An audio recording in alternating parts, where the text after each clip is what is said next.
عارف لما الدنيا تضيق وتحس انك بتغرق، اول حاجة بتحصل انك تبتدي تقول ربنا مش بيحبني، انا بدعي ومفيش حاجة بتتغير، يمكن ربنا مش شايفني اصلا. بس الحقيقة ربنا عمره ما بينسى حد، انت بس اللي لما زعلت بطلت تشوف رحمته، لما اتأخرت استجابته افتكرت ان ده تجاهل، مع ان التأخير ساعات بيكون حفظ مش حرمان. ربنا قال في الحديث القدسي: انا عند ظن عبدي بي فليظن بي ما يشاء.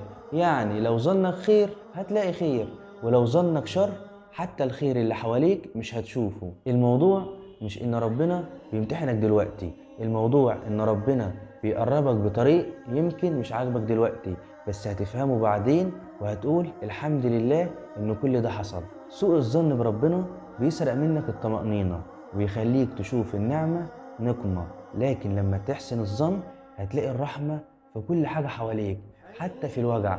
لو كل حاجة في حياتك وقفت قول لنفسك ربنا لسه كاتب لي الأفضل بس في وقته. متنساش تصلي على النبي. سلام.